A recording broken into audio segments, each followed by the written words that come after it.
So there's a lot of talks about vaccines lately, and there's this growing movement of anti-vaxxers and people that are against the flu shot, and it's causing all these types of problems. So one such person did link me to these two articles about two people that died from flu complications. This one guy known as the hot dog guy and this one little girl, who both just happened to have the flu shot before they died. Now, never mind the fact that many more people die because of flu complications that don't have the vaccine shot. But let's get into this whole anti-flu shot, anti-vaxxer debate. First, we gotta separate the crowds of anti-vaxxers from the anti-flu shot people.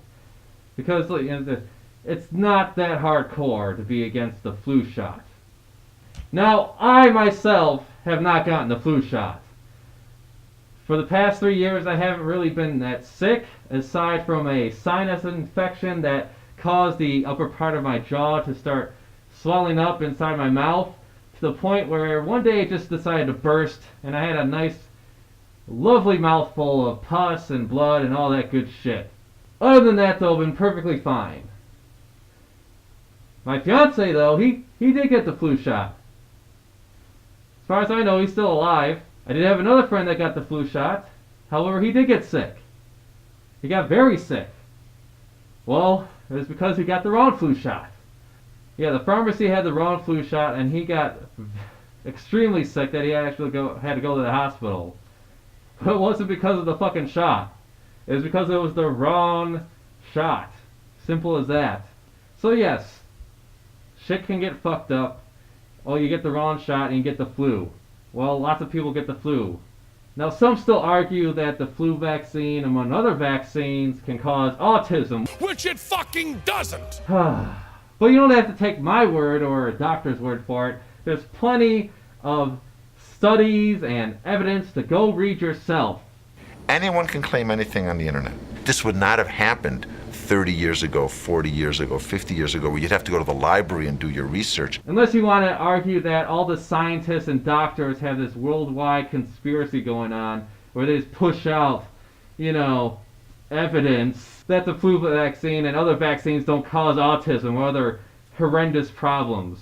Now, when it comes to these specific people, this girl, this poor girl, and this hot dog guy, the shot didn't give them the damn virus. It's a dead strain. That's the whole method of vaccination. They give you a weakened or dead strain of the virus so that you're protected. So either these people caught it beforehand, or they got the wrong shot, or it just wasn't effective. But there's no evidence to suggest that the shot itself caused their fucking death. There's a natural tendency in humans that if something happens, you always look at what immediately preceded it to explain why it happened. Correlation is not causation. Now, some want to argue money. Well, yeah, the flu vaccine makes tons and tons of money. Actually, it only accounts for 0.5% of the entire profit margin of the pharmaceutical company. It does cost about $10.5 billion for treatments for people who are suffering from the flu, not to account for those who have to take off work, insurance paying out, and not to mention deaths. In fact, when it comes to the flu, most people die from complications related to the flu, pneumonia, dehydration, as examples. In fact, there's been about over 800 child deaths from 2004 all the way up to 2012. And none of these people showed, on average, any other kind of medical problems beforehand. Not counting the fact that it hits older people a lot harder when they get the flu. Now, I'm not going to say you're a neglectful ass for not getting yourself or your child the flu vaccine. I mean, the risks of death of the flu are still low. But the fucking shot is not going to kill you. Now let's dive into the more interesting and fun crowd of hardcore anti-vaccine people. Don't take your health for granted. Empower nutrition! This cult, other than spouting the autism bullshit, likes to wave around the Guillain-Barré syndrome, a disease that makes you temporarily, if not permanently, paralyzed. Now, the Centers of Disease Control report about 3,000 to 6,000 people develop this Guillain-Barré syndrome despite their vaccinations. Correlation is not causation. Unless you want to declare that they're full of conspiracy people plotting against the world and for Satan, or whatever the fuck these people make up nowadays. And yes, they do admit that there was a increased chance of it happening for those who got the swine flu vaccine back in the 70s, and it wasn't a celebrity's knee-jerk reaction that brought that to light either. It was actually scientists and doctors that brought that to light. Now, the scary truth is vaccines are, well, experimental. Most doctors, when they initiate them, they don't know if they're going to work or not. However, I think the results speak for themselves when, diseases like measles all of a sudden start sprouting up in these anti-vaccine cults. So all this comes off as a bunch of people falsely linking the flu shot and other vaccine shots to complications that have nothing to do with it. Oh no, my baby was diagnosed with autism. It must have been that flu shot. It's new. You don't know what's in it. Mercury! Spooky, spooky, oogie booga! Formaldehyde. Yeah. But it stops the virus from reproducing and making you really sick. Get that up there where it belongs. Aluminum hydroxide and mouse brain. Eek! Mouse brain. They stimulate antibody levels. Oh, and you're worried about aluminum? It's the most common metal found in nature, and you can literally swallow 1,000 times more in a single antacid tablet. So this all comes down to a bunch of bullshit myths that have been debunked long ago, and there's plenty of credible articles I have linked down below for you to read. You know how to read, right? Huh. So you have to ask yourself a question, though, when it comes to the whole vaccine thing. Are you going to take the word of a bunch of random people who want to claim that their child or their medical ailments came from the vaccine? Or are you going to take the results of the millions upon millions of people who take the shots every year and feel just dandy?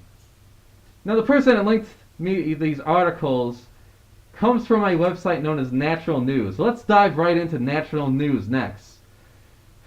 Who has articles claiming non-vaccinated children lead healthier lives than vaccinated ones, according to some studies outside of the U.S. Yeah, well, when you have a small group of people in a country where most people are vaccinated, the likelihood of those diseases floating around is very, very, very small. The idea in itself is preposterous. Unvaccinated children can lead healthier lives than vaccinated ones. Okay, let's take a look at that here. Let's get right into that, huh? Let's get right into, meningitis, polio, measles. Ah yes, measles. Recently, a child in Germany died from measles.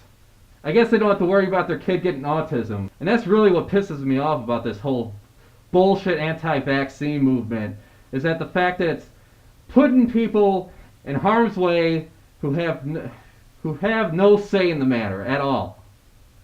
And now the founder of this fucking fake news site, Mike Adams, let's take a look at him.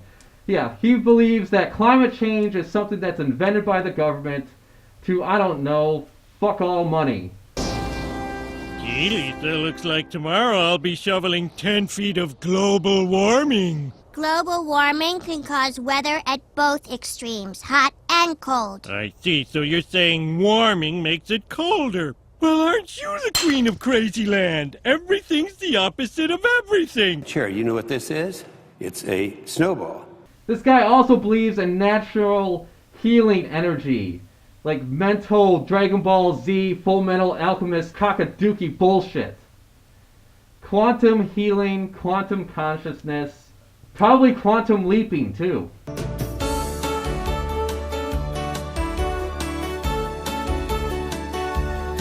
This guy is another one of those natural God healer pieces of shit. Yeah, it's amazing how many children and people die in God's care as opposed to a doctor's care. 70% of these children died after 1972, when religious exemptions protecting faith healers from charges of neglect, abuse, and murder were enacted in Idaho and around the country. If a child dies or is abused in Idaho, law states that a parent can't be found guilty if they believe in spiritual healing. Prosecutors say they allowed their 2-year-old son to die of pneumonia by refusing to take him to a doctor. They were sentenced to 10 years probation.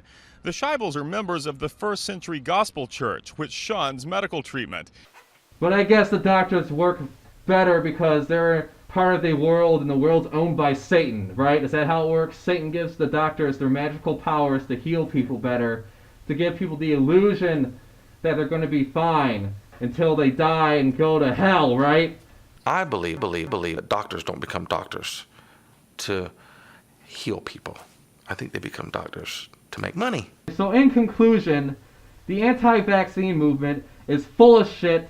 The chances of the flu killing you are much higher than the shot ever could be or will be, and 78 potential cases a year of Guillain-Barré syndrome, if it's caused at all by the vaccines, is a very low number compared to the millions of people that take it. We are at the point where a completely unvaccinated child can get by without getting sick. But it's only because of doctors and scientists doing the thankless job of trying to eliminate these fucking diseases.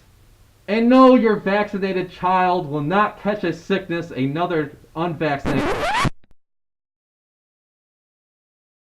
So what's all of your take on this? Has the government and scientists been trying to kill us at a slow rate, claiming to stop infectious diseases? Why is it smallpox and polio no longer exist in our society? Then if not for vaccine development. Like, subscribe, and all that blah blah blah. I'm Uncle Ringtail. Good night. If it's not vaccines, what is responsible for autism suddenly affecting 1 in 110 children? I mean, there is an epidemic of autism, isn't there? Before 1994, to be diagnosed as autistic, a child had to have a low IQ and be deeply withdrawn and nonverbal. But then researchers adopted the much broader definition, autism spectrum disorder, or ASD, and suddenly many children could technically be classified as autistic. We changed the definition to include more children, and now we act surprised that more children are included. Oops.